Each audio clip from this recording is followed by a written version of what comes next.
It's July, and the dog days of summer are here. As people go on vacation and spend more time outside, the gaming industry usually dials back the release calendar. That's really not the case this year, though. If you're a Switch owner or love RPGs, you're going to have problems with your budget.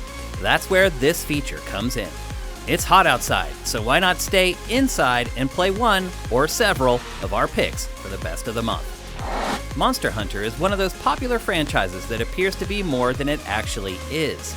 Sure, you get to slay massive creatures with your friends, but what if you care about character and plot? You won't get that with the base series, but that's where this spin-off comes in. Monster Hunter Stories 2: Wings of Ruin ditches real-time combat for turn-based skirmishes, and places a huge emphasis on its story. The first game was a 3DS exclusive, but this time it's launching for Switch and PC. EA recently spent a boatload of money buying Codemasters, and F1 2021 is the first Cody's game to be published since. This new partnership is just pulling up to the starting grid, so it's not yet fair to judge it based on this game. That's a good thing, because it appears to be a practice lap for the seminal franchise. While all the teams and cars will be updated, the big new feature is the Breaking Point story mode. There's also a 2-player online career mode and plenty of new customization options. If there's one 3D Zelda game that fans have conflicting opinions on, it's Skyward Sword. Originally released for the Wii almost 10 years ago, it was chided for its awkward cinematics, finicky motion controls, and annoying companion, Fi. The good news is the game has been remade, and it will tackle at least one of its big issues with the option to play the game with buttons instead of waggle. It's also received a generous boost to its visuals, as the blurry textures of yore have been redone with no hit to the frame rate. If you didn't play it way back when, it's an important game. It represents the first events of the Zelda timeline, and it reveals the origins of the legendary Master Sword. Do you miss the classic era of turn-based RPGs for the SNES? So do the developers of Cris Tales. This cartoony homage to the 16-bit age has its own set of time-bending twists, though.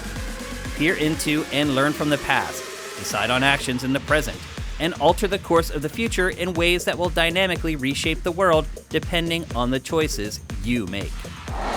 Reaping the souls of the dead is a tough gig, but someone's got to do it.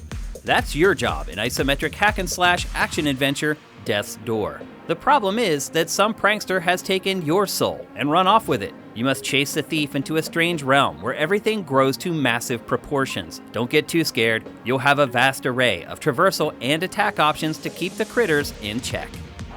The tower defense genre underwent a boom period half a decade ago, but few attempted to bring the genre into 3D and give players actual agency over the combat. Orcs Must Die was one of the exceptions.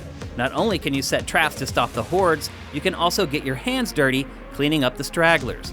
It was a Stadia exclusive for an entire year, but that agreement has just come to an end. One of the underdogs for last year's Game of the Year awards, Microsoft Flight Simulator has been locked out for most of us who do not have an extremely powerful PC that can run it. That all changes, well, kinda, when it launches for Xbox Series consoles.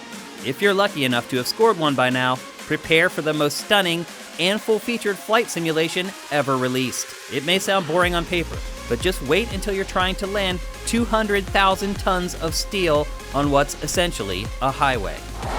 The original game in this franchise launched for the 3DS back in 2008. It's taken almost 13 years to get a sequel, but time hasn't affected it as much as you might think. It's still a team-based action RPG with music and rhythm elements set in Tokyo's youth culture. Collect pins that give you new attacks to use in its stylized renditions of the city's most recognizable districts.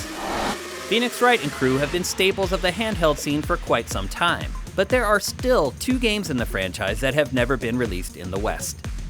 The Great Ace Attorney Adventures and the Great Ace Attorney 2 Resolve have been combined into one product for the Great Ace Attorney Chronicles. Follow one of Phoenix's ancestors as he attempts to solve 10 different cases. Speak to witnesses, examine evidence, make your conclusions, and then take it to court. A brand new story option lets you skip all the puzzle solving if Sherlock Holmes isn't one of your ancestors. After the botched release of Cyberpunk 2077, we wouldn't blame you if you've sworn off the sci-fi subgenre, but the Ascent might make you second guess. This cooperative, isometric action RPG includes a similar setting and aesthetic, with hopefully far less bugs and glitches. You're a part of a corporate machine that collapses, and it's up to you to pick up the pieces and restore order. Perhaps your faith in Cyberpunk will also be restored if you pick it up on July 29th. We hope you enjoyed our picks for the 10 games worth buying in July 2021, and it helps you map out your spending for the month. If you'd like to support our content, head to patreon.com/sifted and drop us a pledge. Just $4 per month gets you all our content several days early. If you can't afford to contribute, please like, subscribe, and ring the notification bell to get alerts every time we publish something new. We'll see you next month.